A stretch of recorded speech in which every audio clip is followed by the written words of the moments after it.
ચાલો વિદ્યાર્થી મિત્રો, છેલ્લા લેક્ચરમાં આપણે ચેપ્ટર નંબર 1 ઘન અવસ્થા શરૂ કર્યું હતું અને એમાં આપણે દ્રવ્યની અવસ્થાઓ ભણ્યા હતા. દ્રવ્યની અવસ્થા પર અસર કરતા પરિબળો, બે પરિબળો હતા, આંતરાણવીય બળ અને ઉષ્મીય ઊર્જા, એની વાત કરી હતી. પછી આપણે ઘન અવસ્થા કેવી રીતે પ્રાપ્ત કરી શકાય, ઘન અવસ્થા પ્રાપ્ત કરવા માટે આંતરાણવીય બળ વધુ રાખવું જોઈએ, ઓછું રાખવું જોઈએ, ઉષ્મીય ઊર્જા વધુ રાખવી જોઈએ, ઓછી રાખવી જોઈએ, એની ચર્ચા આપણે કરી હતી. તાપમાનની ચર્ચા કરી હતી. ત્યારબાદ આપણે ઘન અવસ્થાના કેટલાક લાક્ષણિક ગુણધર્મો પણ ભણ્યા. તો આ બધું આપણે છેલ્લા લેક્ચરમાં ડિસ્કસ કર્યું હતું. આ લેક્ચરમાં આપણે જે મુદ્દો ભણવાનો છે એનું નામ છે ઘટક કણોની ગોઠવણીને આધારે, ઘટક કણોની ગોઠવણીને આધારે ઘન પદાર્થના પ્રકાર. તો ઘટક કણોની ગોઠવણીને આધારે ઘન પદાર્થના પ્રકાર, આ મુદ્દો આપણે આજના લેક્ચરમાં શીખવાનો છે. તો ઘટક કણોની ગોઠવણીને આધારે ઘન પદાર્થના બે પ્રકાર છે. પહેલો પ્રકાર છે સ્ફટિકમય ઘન પદાર્થ અને બીજો પદાર્થ છે અસ્ફટિકમય ઘન પદાર્થ. સ્ફટિકમય ઘન પદાર્થ સમજવા માટે આપણે આ આકૃતિનો ઉપયોગ કરશું.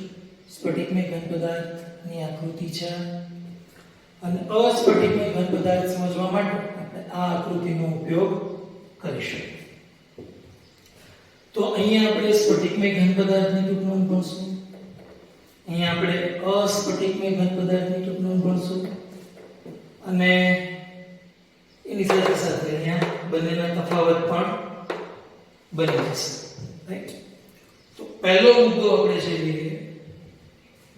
પહેલો તફાવત બેની વચ્ચેનો, સ્ફટિકમય ઘન પદાર્થ અને અસ્ફટિકમય ઘન પદાર્થ વચ્ચેનો પહેલો તફાવત જે છે એ છે ઘટક કણોની ગોઠવણીનો, ઘટક કણોની ગોઠવણીનો ક્રમ. ઘટક કણોની ગોઠવણીનો ક્રમ. હવે પ્રશ્ન અહીંયા ફરી એકવાર થાય કે ઘટક કણો એટલે શું? ઘટક કણ એટલે શું? તો ઘટક કણને આપણે કહીશું અણુઓ, પરમાણુઓ, પરમાણુઓ કે આયન માટે આપણે કોમન શબ્દ વાપરશું ઘટક કણો. તો ઘટક કણો, જ્યારે જ્યારે હું આ પાઠમાં ઘટક કણો શબ્દ વાપરું ત્યારે તમારે સમજવાનું કે સાહેબ અણુઓ, પરમાણુઓ કે આયનોની વાત કરે છે. અને ઘટક કણોની ગોઠવણીને આધારે, એટલે કે અણુઓ, પરમાણુઓ કે આયનોની ગોઠવણીને આધારે આપણે ઘન પદાર્થના પ્રકારો પડ્યા છે બે: સ્ફટિકમય ઘન પદાર્થ, અસ્ફટિકમય ઘન પદાર્થ. તો ચેક કરીએ કે ઘટક કણોની ગોઠવણીનો ક્રમ સ્ફટિકમય ઘન પદાર્થમાં કેવો હોય છે અને ઘટક કણોની ગોઠવણીનો ક્રમ અસ્ફટિકમય ઘન પદાર્થમાં કેવો હોય છે. તો આમાં લખવાનું આપણે સ્ફટિકમય ઘન પદાર્થમાં કે અહીં ઘટક કણો, અહીં ઘટક કણો ની ગોઠવણી ક્રમબદ્ધ, ઘટક કણોની ગોઠવણી ક્રમબદ્ધ અને નિયમિત રીતે, અહીં ઘટક કણોની ગોઠવણી ક્રમબદ્ધ અને નિયમિત રીતે ત્રિપરિમાણીય પુનરાવર્તન પામેલી હોય છે.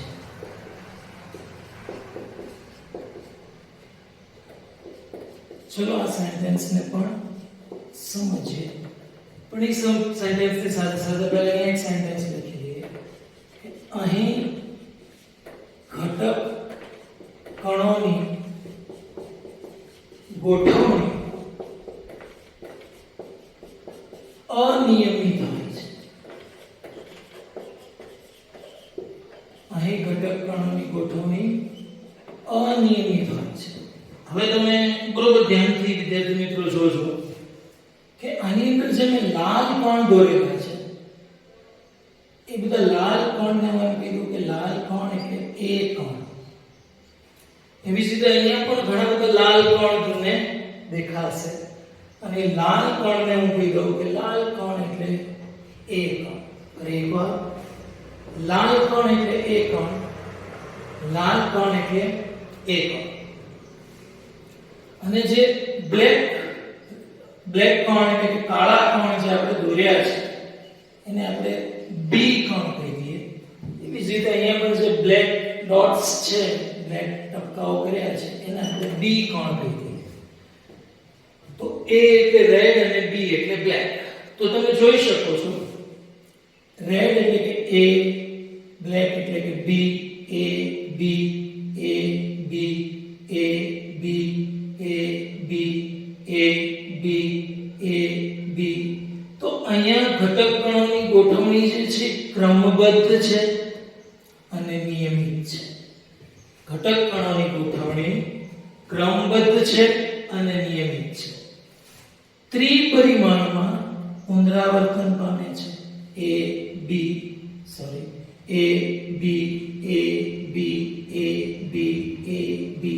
એવી રીતે ત્રિપરિમાણમાં પુનરાવર્તન પામે છે. તો ઘટક કણોની ગોઠવણી ક્રમબદ્ધ અને નિયમિત રીતે ત્રિપરિમાણમાં પુનરાવર્તન પામેલી હોય છે. પણ અહીં ઘટક કણોની ગોઠવણી અનિયમિત હોય છે. એ અને બી નું કાંઈ ગમે ત્યાં એ ગમે ત્યાં બી, રેડ અને બ્લેક કણમાં કોઈ ક્રમબદ્ધતા અથવા તો નિયમિતતા જોવા મળતી નથી. એટલે અહીંયા એવું લખી શકાય કે અહીં ઘટક કણોની ગોઠવણી નિયમિત હોય છે. ક્યારેક એવું પણ લખવામાં આવે છે કે અહીં ઘટક કણોની ગોઠવણી અનિયમિત હોય છે અથવા ટૂંકા ગાળામાં નિયમિત હોય છે. ટૂંકા ગાળામાં નિયમિત હોય છે. એવું તમને એકાદી બે જગ્યાએ મળી જાય જોવા માટે કે સપોઝ એ બી તો વળી પાછો એ આવી ગયો, એ બી પછી નિયમિત ન હોય, ટૂંકા ગાળામાં નિયમિત હોય એવું બની શકે. એ બી ઓકે.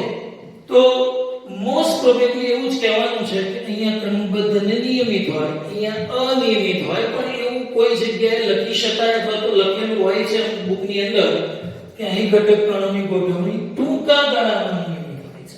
પણ મેજર તો એટલું જ જરૂરી છે કે અહીંયા ક્રમબદ્ધ અને નિયમિત ગોઠવણી હોય છે ઘટક કણોની, જ્યારે અહીંયા ગોઠવણી અનિયમિત હોય છે. તો પહેલી વાત આપણે કર્યા પછી તો આ ઘટક કણોની ગોઠવણીનો ક્રમ ફરી એકવાર રિપીટ કરી દઉં કે સ્ફટિકમય ઘન પદાર્થની અંદર ઘટક કણોની ગોઠવણીનો ક્રમ ક્રમબદ્ધ અને નિયમિત હોય છે. એ બી એવું ત્રિપરિમાણમાં પુનરાવર્તન થતું હોય છે. જ્યારે અસ્ફટિકમય ઘન પદાર્થની અંદર ઘટક કણોની ગોઠવણી અનિયમિત હોય છે.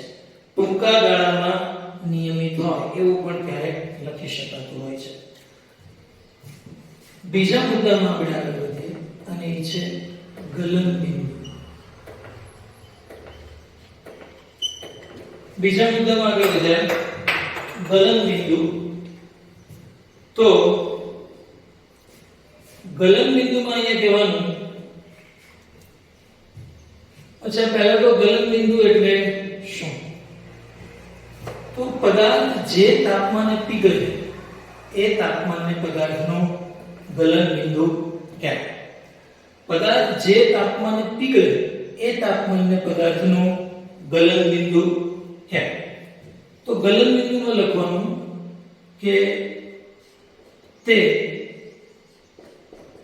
ચોક્કસ તાપમાને પીગળે છે. તે ચોક્કસ તાપમાને પીગળે છે.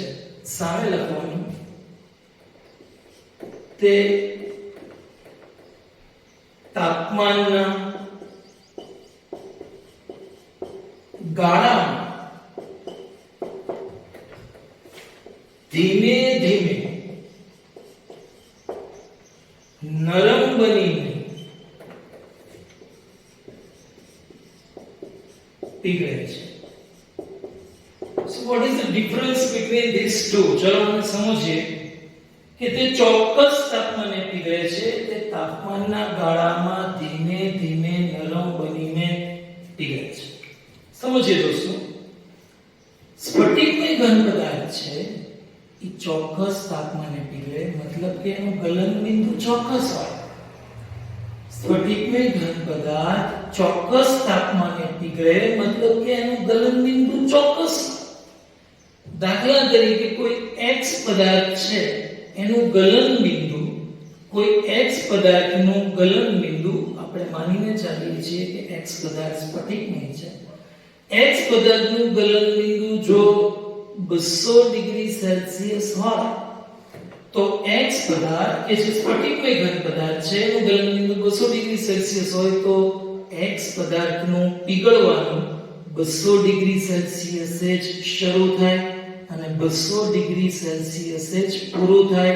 મતલબ કે બધો સ્ફટિકમય ઘન પદાર્થ x 200 ડિગ્રીએ જ પીગળી જાય, પીગળવાનું શરૂ 200 ડિગ્રી સેલ્સિયસે થાય અને પીગળવાનું પૂરું પણ 200 ડિગ્રી સેલ્સિયસે જ થાય. પણ ધારી લો કે y પદાર્થ છે એ અસ્ફટિકમય ઘન પદાર્થ છે. y પદાર્થ એ અસ્ફટિકમય ઘન પદાર્થ છે.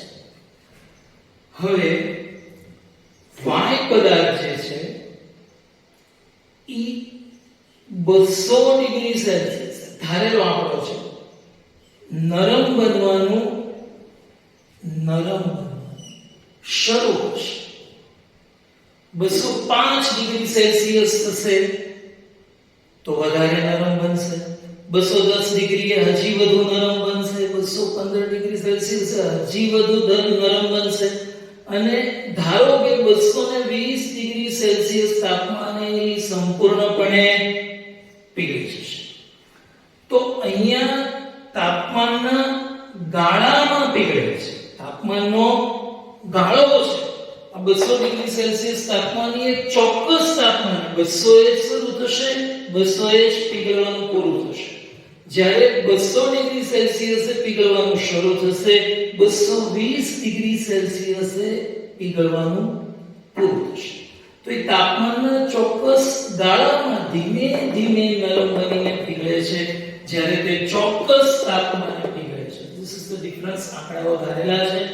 એકવાર x અને y પદાર્થ માટે લખેલા આંકડાઓ ધારેલા છે, પણ અહીંયા કોઈ પણ ચોક્કસ ગલન બિંદુ હોય, જ્યારે અહીંયા કોઈ પણ તાપમાનનો એક ગાળો હોય. જરૂરી નથી કે 200 થી 220 હોય, કોઈ પણ ગાળો હોય, પણ ઈ તાપમાનના ગાળામાં પીગળે, જ્યારે સ્ફટિકમય પદાર્થ ચોક્કસ તાપમાને પીગળે. તો ગલન બિંદુ પછી જે ત્રીજો ગુણધર્મ દોસ્તો આવે છે એ ગુણધર્મનું નામ છે ચિરાડ ગુણધર્મ. તો ચિરાડ ગુણધર્મની વાત કરીએ. ચિરાડ ગુણધર્મ શું છે આ ચિરાડ ગુણધર્મ? હવે બરોબર સમજો. ચિરાડ ગુણધર્મ છે એ બહુ મહત્વનો ગુણધર્મ છે. ગુણધર્મ નંબર 3 ચિરાડ ગુણધર્મ. એની ચર્ચા આપણે કરીએ. સ્ફટિકમય ઘન પદાર્થને બરોબર સમજો. સ્ફટિકમય ઘન પદાર્થને કોઈ ધારદાર સાધનની મદદથી કાપવામાં ત્યારે ઉત્પન્ન થતી નવી સપાટી. વિદ્યાર્થી મિત્રો, કોઈ પણ પદાર્થને જ્યારે તમે કાપો ત્યારે નવી સપાટી ઉત્પન્ન થાય. ઉદાહરણ તરીકે તરબૂચને કાપીએ તો લાલ કલરની નવી સપાટી ઉત્પન્ન થાય. બરાબર છે. કોઈ પણ પદાર્થને આપણે કાપીએ ત્યારે નવી સપાટી ઉત્પન્ન થાય. મેં કીધું એ પ્રમાણે તો સ્ફટિકમય ઘન પદાર્થને જ્યારે ચપ્પુની મદદથી અથવા કોઈ પણ ધારદાર સાધનની મદદથી કાપવામાં આવે ત્યારે મળતી નવી સપાટી મૂળ સપાટી જેવી જ મૂળ સપાટી એટલે શું? વળી પાછો પ્રશ્ન થાય તો તરબૂચમાં જે બહારની લીલી સપાટી છે એ મૂળ સપાટી છે અને કાપીએ એટલે જે અંદરથી લાલ કલર તરબૂચમાં દેખાય એ નવી સપાટી છે. રાઈટ? તો સ્ફટિકમય ઘન પદાર્થને જ્યારે ચપ્પુ અથવા કોઈ તીક્ષ્ણ સાધનની મદદથી કાપવામાં આવે ત્યારે ઉદ્ભવતી નવી સપાટી મૂળ સપાટી જેવી જ લીસી અને સુવાળી હોય છે. એકવાર સ્ફટિકમય ઘન પદાર્થને જ્યારે ચપ્પુ અથવા તીક્ષ્ણ સાધનની મદદથી કાપવામાં આવે ત્યારે ઉદ્ભવતી નવી સપાટી મૂળ સપાટી જેવી જ લીસી અને સુવાળી હોય છે. જ્યારે અસ્ફટિકમય ઘન પદાર્થમાં ઊંધું હોય છે કે જ્યારે અસ્ફટિકમય ઘન પદાર્થને ચપ્પુ અથવા તો કોઈ તીક્ષ્ણ સાધન વડે કાપવામાં આવે ત્યારે મળતી નવી સપાટી મૂળ સપાટી જેવી લીસી અને સુવાળી હોતી નથી. મતલબ કે સ્ફટિકમય ઘન પદાર્થ ચિરાડ ગુણધર્મ દર્શાવે છે. અસ્ફટિકમય ઘન પદાર્થ ચિરાડ ગુણધર્મ દર્શાવતા નથી. સો મેં ઘણું બધું બોલ્યો પણ એમાંથી લખી છે મેં ખાલી 2 જ લાઈન, પણ બાકીનું વર્ણન બરોબર લખવાનું છે તમારે એક્ઝામમાં અને યાદ પણ રાખવાનું છે. છેલ્લી વાર યાદ દેવડાવી દઉં કે સ્ફટિકમય ઘન પદાર્થને કોઈ તીક્ષ્ણ સાધનની મદદથી ચપ્પુની મદદથી કાપવામાં આવે ત્યારે ઉદ્ભવતી નવી સપાટી મૂળ સપાટી જેવી જ લીસી સુવાળી હોય છે. મતલબ કે સ્ફટિકમય ઘન પદાર્થ ચિરાડ ગુણધર્મ દર્શાવે છે. પરંતુ અસ્ફટિકમય ઘન પદાર્થને જ્યારે ચપ્પુની મદદથી અથવા તો કોઈ તીક્ષ્ણ સાધનની મદદથી કાપવામાં આવે ત્યારે નવી ઉત્પન્ન થતી સપાટી મૂળ સપાટી જેવી સુવાળી અને લીસી હોતી નથી. મતલબ કે અસ્ફટિકમય ઘન પદાર્થ ચિરાડ ગુણધર્મ દર્શાવતા નથી. So don't forget, this is IMP point. ચોથો મુદ્દો આપણે ચોથો તફાવતમાં આગળ વધીએ તો એ છે ગલન ઉષ્મા. ચોથો મુદ્દો જે છે એ છે ગલન ઉષ્મા. તો અહીંયા કહેશું કે તે એટલે કોણ? સ્ફટિકમય ઘન પદાર્થ ચોક્કસ ગલન ઉષ્મા ધરાવે છે. સામે તે ચોક્કસ ગલન ઉષ્મા ધરાવતા નથી. Very easy. ગલન ઉષ્મા એટલે કોઈ પણ પદાર્થને પીગાળવા માટે જરૂરી ઉષ્માનો જથ્થો. ગલન ઉષ્મા એટલે કોઈ પદાર્થને પીગાળવા માટે જરૂરી ઉષ્માનો જથ્થો. ચોક્કસ ગલન ઉષ્મા ધરાવે સ્ફટિકમય ઘન પદાર્થો, ચોક્કસ ગલન ઉષ્મા ધરાવતા નથી અસ્ફટિકમય ઘન પદાર્થો. તો અહીંથી વધારે આગળના મુદ્દાઓ ભણતા પહેલા એકવાર ઝડપથી રીકેપ કરીએ. ઘટક કણોની ગોઠવણી. સ્ફટિકમય ઘન પદાર્થની અંદર ઘટક કણોની ગોઠવણી ક્રમબદ્ધ હોય, નિયમિત હોય. A B એવી રીતે ત્રિપરિમાણમાં પુનરાવર્તન થતું હોય. જ્યારે અસ્ફટિકમય ઘન પદાર્થની અંદર ઘટક કણોની ગોઠવણી અનિયમિત હોય છે. અહીંયા એક વાત હજી ઉમેરું કે અસ્ફટિકમય ઘન પદાર્થ એ એક ગ્રીક શબ્દ ઉપરથી એક ગ્રીક શબ્દનું ગુજરાતી આપણને આપવામાં આવ્યું છે. ગ્રીક શબ્દ છે એમોર્ફસ.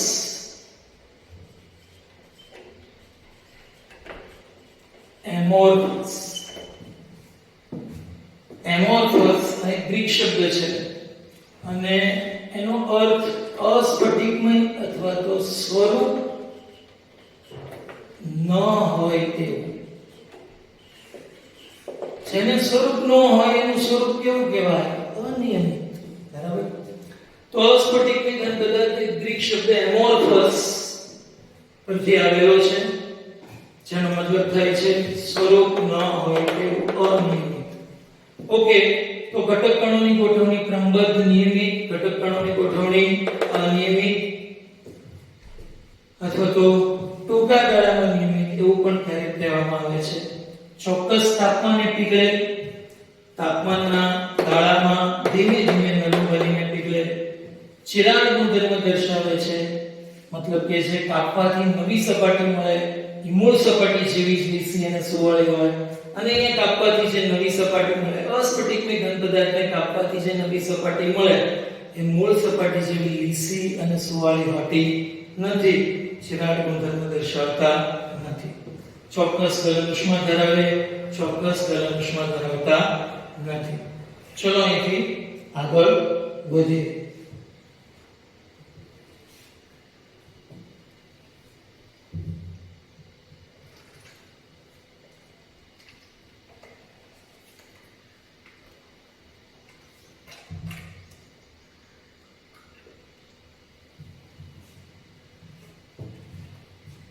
ઓકે,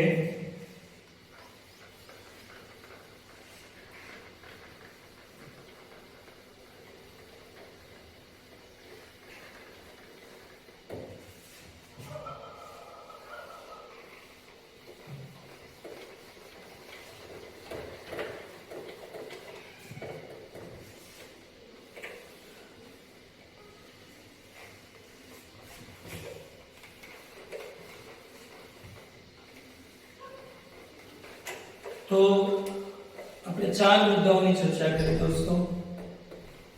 ત્યાંથી આગળના મુદ્દામાં હવે આપણે આગળ વધીશું.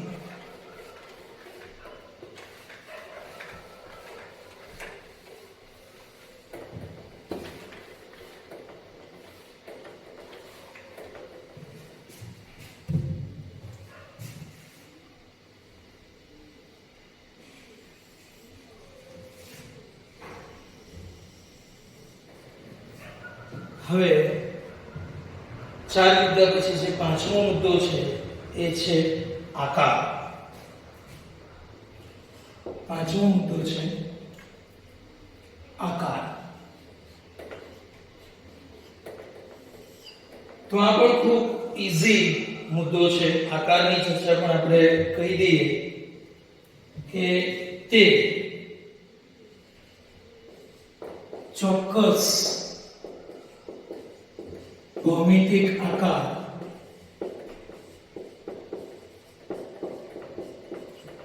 ધરાવે છે. તે ચોક્કસ ભૌમિતિક આકાર ધરાવે છે અને તે સામે લખવાનું છે તે અનિયમિત આકાર ધરાવે છે. તે ચોક્કસ ભૌમિતિક આકાર ધરાવે છે, તે અનિયમિત આકાર ધરાવે છે. નેક્સ્ટ મુદ્દો ભણીએ અને દોસ્તો સૌથી મહત્વનો મુદ્દો, ટોટલ હું તમને 8 મુદ્દાઓ ભણાવવાનો છું આની અંદર. એમાં સૌથી મહત્વનો ચોથો મુદ્દો અને એ છે વિષમદેશિકતા. ખૂબ ધ્યાનથી આ મુદ્દાને સમજો. સૌથી મહત્વનો મુદ્દો છે વિષમદેશિકતા. તો ધ્યાનથી સમજો, બરોબર ધ્યાન આપજો. તે વિષમદેશિક હોય છે.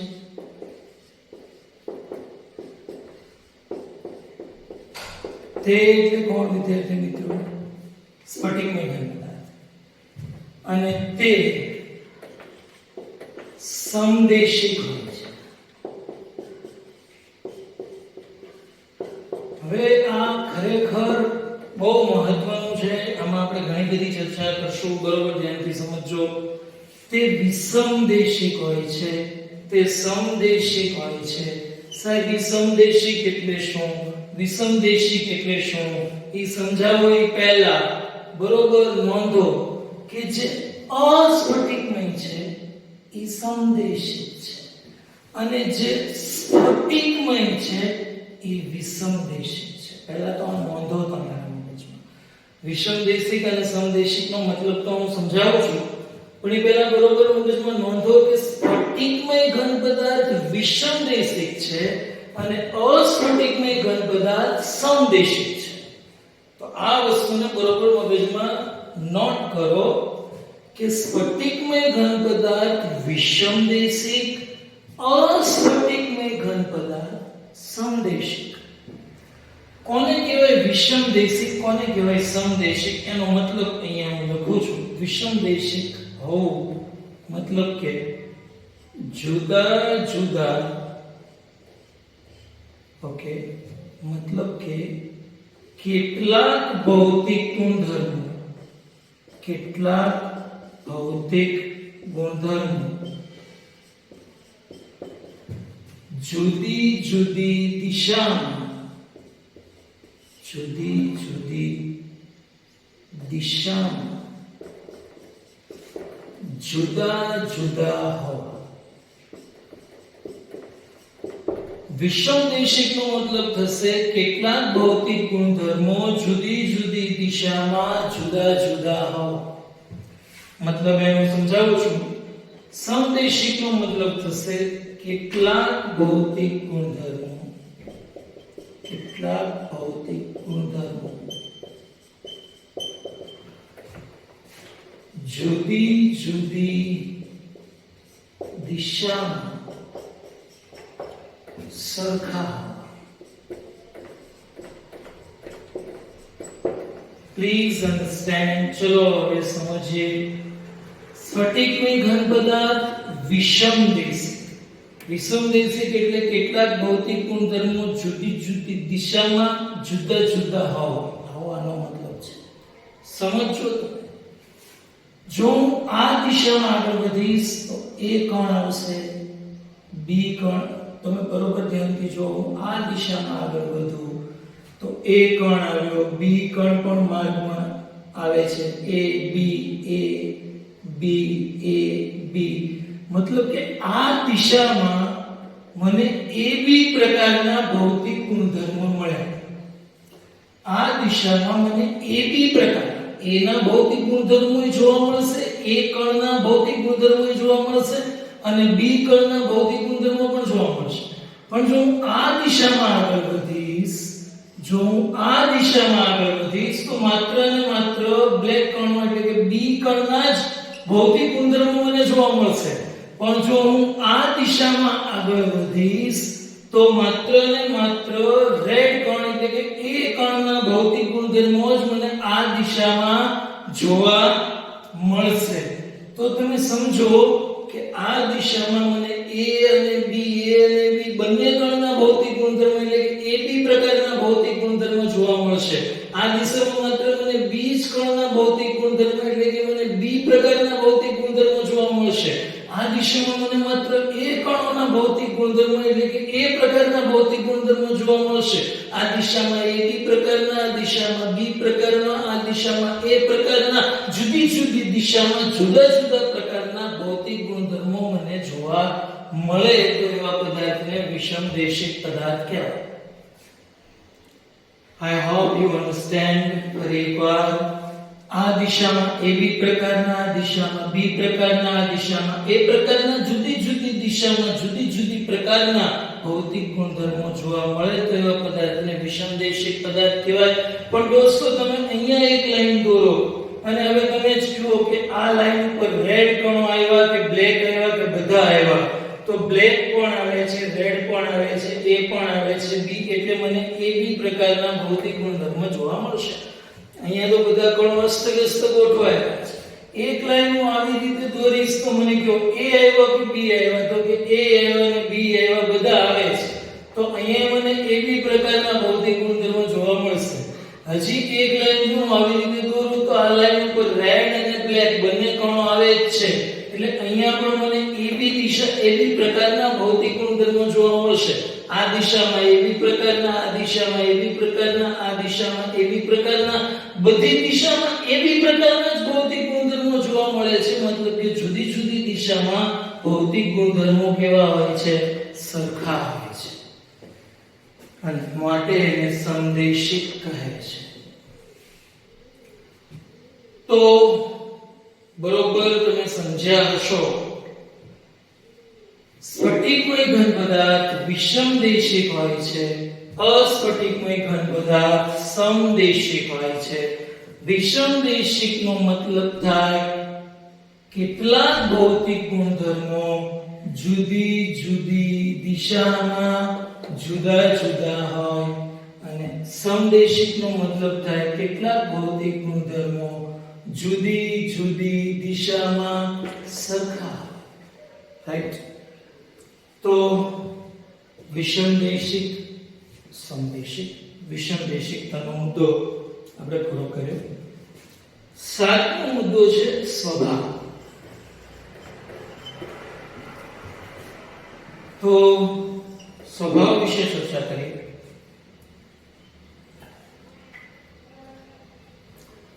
તો અહીંયા લખવાનું છે દોસ્તો કે તે સ્વભાવે સાચા ઘન છે.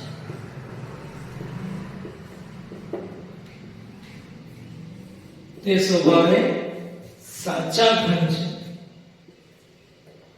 તે સ્વભાવે ખોટા ઘન છે એવું નથી લખવાનું. તે સ્વભાવે આભાસી ઘન છે.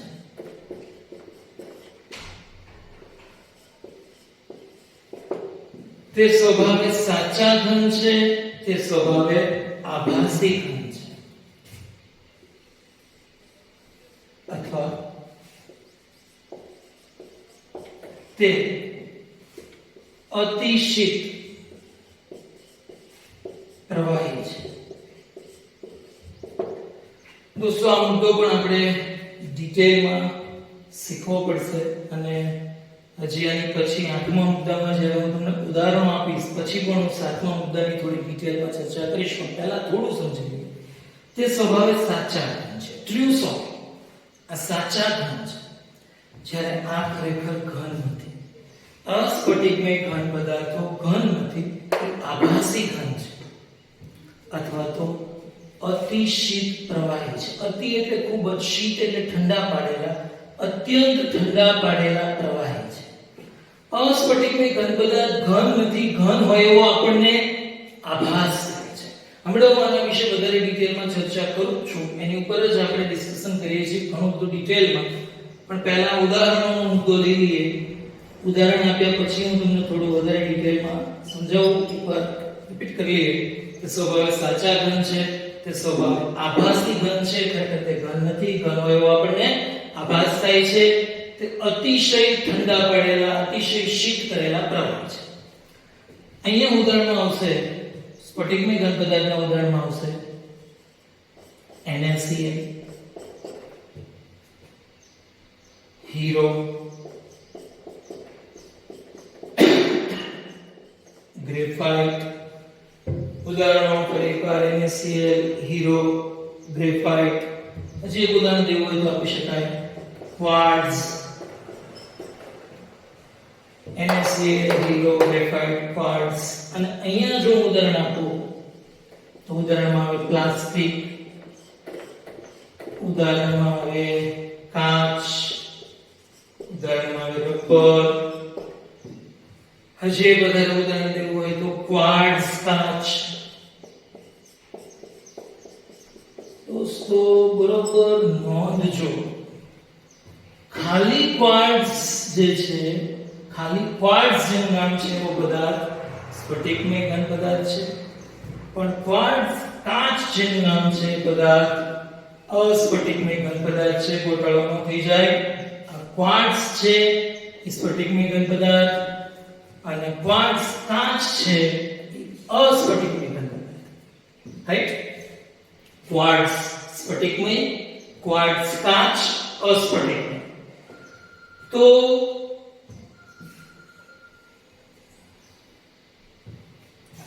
તે સ્વભાવે આભાસી ઘન છે, તે સ્વભાવે સાચા ઘન છે. તો સમજીએ. તમને ખબર છે વિદ્યાર્થી મિત્રો, પોલિમર ચેપ્ટરમાં મેં તમને ભણાવેલું છે કે રબર છે એ ખરેખર પ્રવાહી છે. રબરના ઝાડની છાલમાં છેદ પાડવાથી દુગ્ધ રબર મળે આપણને, અને એ જે દુગ્ધ રબર મળે એને અતિશીત કરીને એને આભાસી ઘન બનાવે. તો જે અસ્ફટિકમય ઘન પદાર્થ છે એ એકચ્યુઅલમાં ઘન નથી, ઘન એવો આભાસ થાય છે. રબર છે ખરેખર પ્રવાહી છે, એને અતિશય શીત કરીને ખૂબ ઠંડુ પાડીને ઘન સ્વરૂપમાં ફેરવવામાં આવે છે. તો તમને પ્રશ્ન થાય શું સાહેબ કાચ કાચ કાચ તો સાહેબ ઘન નથી? ના, કાચ ઘન નથી, કાચ પ્રવાહી છે. એને સાબિત કરતું હું ઉદાહરણ આપું, થોડું વધારે ધ્યાનથી સમજવાનો પ્રયત્ન કરજો દોસ્તો. કે કાચ તમારે એવો કાચ મેળવવાનો કે ખૂબ જૂનું મકાન હોય, 40 વર્ષ 50 વર્ષ 100 વર્ષ જૂનું મકાન હોય, અને એની બારીની અંદર જે કાચ ફિટ કર્યો હોય એ કાચને ધ્યાનથી ખોલીને, કાચને ધ્યાનથી કાઢીને તમે હાથમાં રાખીને જોશો તો એ કાચ તમને આવો દેખાશે. એ કાચ તમને થોડો આવો દેખાશે. એ કાચ ઉપરથી પતલો થઈ ગયો હશે અને કાચ નીચેથી જાડો થઈ ગયો હશે. બરોબર? ધ્યાનથી જોજો. જૂના મકાનમાં જે બારી હોય, મકાન ખૂબ જૂનું હોવું જોઈએ, બરાબર, 50 વર્ષ 100 વર્ષ જૂનું મકાન, એની બારીમાંથી કાચને કાઢીને તમે બરોબર એની ધાર જોશો કાચની, તો એની ધાર ઉપરથી પતલી થઈ ગઈ હશે અને નીચેથી જાડી થઈ ગઈ હશે, કારણ કે ઉપરનો કાચ વહીને નીચે આવી ગયો હશે, અને જે વહે એને પ્રવાહી જ કહેવાય. કાચ પણ પ્રવાહી છે, પણ આ કાચને વહેતા ખૂબ સમય લાગે છે. બરાબર છે? ખૂબ સમય લાગે છે. ઉપરનો કાચ વહીને નીચે વયો જાય છે. ઉપરથી કેટલો કાચ, બધો નહીં, ઉપરથી કેટલો કાચ વહીને નીચે વયો જાય છે, એટલે કાચ નીચેથી જાડો થઈ જાય છે અને ઉપરથી પતલો થઈ જાય છે. તો કાચ જે છે દોસ્તો એ પણ અતિશય પ્રવાહી છે. કાચ એક્ચ્યુઅલી ઘન, સાચો ઘન નથી, પણ કાચ છે, આભાસી ઘન છે.